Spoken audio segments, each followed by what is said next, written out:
বিড়ি খাচ্ছেন কেন? বিড়ি তো খাচ্ছি ম্যাডাম, কারণ সংসার আগুন তো জ্বালাচ্ছে না।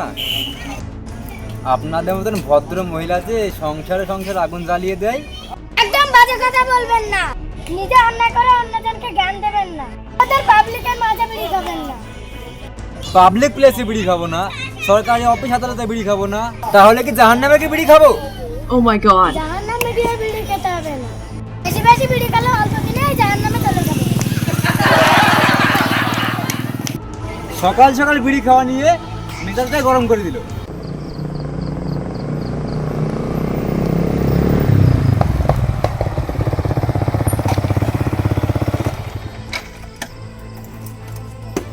সারা দেশে আইন কানুন কিছু ঠিক নাই।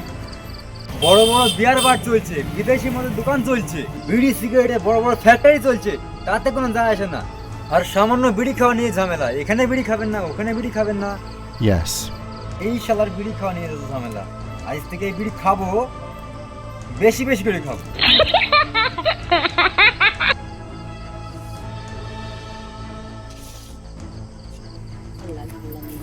এ ভাই, ধর্মস্থানের সামনে ধূমপান করবে না। এ মশাই, আপনি তো মাল খেয়েছেন। এক মতো মাল খাবো, প্রস্রাব করে ফেলে দেবো, পরিবেশের কোনো ক্ষতি করবে না। ধূমপান করলে পরিবেশ দূষণ হবে, একদম ধূমপান করবে না। হাট শালা মাতাল, আমাকে জ্ঞান দিচ্ছে। এই শালা বিড়ি খেতে আমার গায়ে হাত তুললি। এই শালা মদখোর, এই শালা বিড়ি খোর, এই শালা মদখোর, এই শালা বিড়ি খোর। কি হয়েছে ভাই? কি হয়েছে ভাই? কি হয়েছে? কি হয়েছে ভাই? চল চল, তোকে আমি ডাক্তারখানা নিয়ে যাই। কি হয়েছে ভাই? চল চল চল চল। ডাক্তারবাবু, ডাক্তারবাবু, দেখুন তো আমার বন্ধুর কি হয়েছে। আসুন আসুন বসুন। আপনার কাশির লক্ষণ ভালো নয়, মনে হচ্ছে ফুসফুসে ইনফেকশন হয়েছে। ডাক্তারবাবু, আপনি না দেখিয়ে কি করে বললেন? চিকিৎসা জগতে আমার 50 বছরের অভিজ্ঞতা।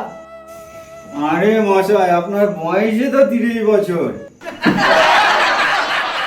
আমার বাবা ছিল বিখ্যাত বড় ডাক্তার, তার 55 বছরের অভিজ্ঞতা প্লাস আমার 5 বছরের অভিজ্ঞতা। বাপ পিটা মিলিত হয়ে গেল 60 বছরের অভিজ্ঞতা। আপনি তো বললেন যে 50 বছরের অভিজ্ঞতা। What's this? অভিজ্ঞতার কথা ছাড়ুন, রোগের কথা বলুন। ডাক্তার বাবু, বিড়ি টানতে টানতে হঠাৎ করে কাশি শুরু হয়ে গেল, কাশি আর থামছে না। থাক, আর বলতে হবে না, আমি সব বুঝে গেছি।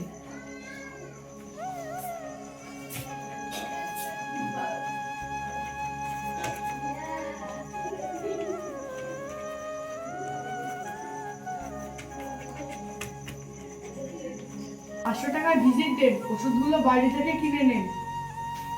থাক থাক বন্ধু, টাকার ডাক্তারবাবুকে আমি দিচ্ছি। Thank you. শুনুন, নিচে লেখা আছে বুকের ছবি করে নেবেন। আজ থেকে বিড়ি সিগারেট একদম বন্ধ। আপনিও মদ্যপান ত্যাগ করুন, না হলে লিভার নষ্ট হয়ে অল্প দিনেই উপরে চলে যাবেন। ধন্যবাদ ডাক্তারবাবু, আমরা আর নেশা করবো না।